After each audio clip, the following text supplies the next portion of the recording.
Tyuyi xonim. Birortasi Tyuyi xonim deganini eshitsam, atrofga alanglab qaynonamni izlayman.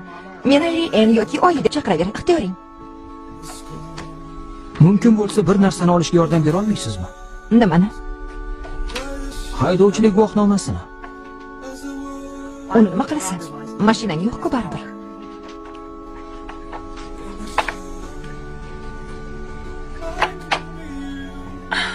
Michael, guvohnomani nima qilasan?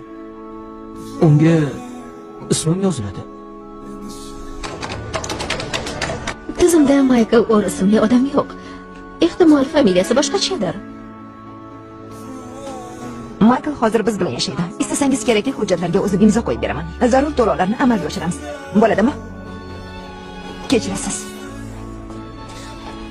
Navbatsiz o'tganim uchun uzr. Ijozatingiz bilan e'tiroz bildirsam. Bir soatdan beri shu yerda sarg'ayib o'tiribmiz. Hamkasblaringiz esa baloqlashib, qahva ichishdan bo'shashmayapti. Boshlaringiz kim?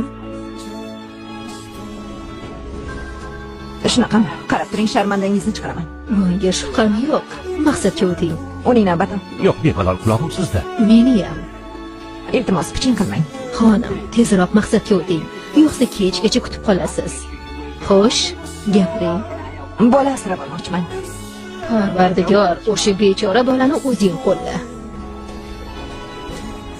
Michaelning bolaligi haqida ma'lumotlar juda kam. Ko'pchiligi yo'qolib ketgan. Biror narsa qolgandir axir. Bir nechta yozuv. Bu yerda yozilishicha, Michael 7 yoshligida xodimlarimiz uni Denis Orrning uyidan majburan olib ketishgan. Tabiiyki, bu voqea bola ruhiyatiga qattiq ta'sir qilgan. Yaqinlardan ajralish oson emas axir. Bechoraning boshiga boshqa ko'rgiliklar ham tushgan.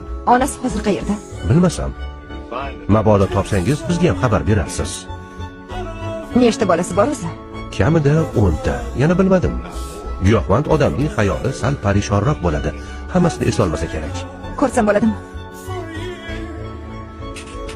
Undan ruxsat olishimiz shartmi? Yo'q. Michael davlat himoyasida. Agar ariza yozsangiz, sudya bajonadan imzolab beradi. Onasini ogohlantirmay olsam bo'ladimi?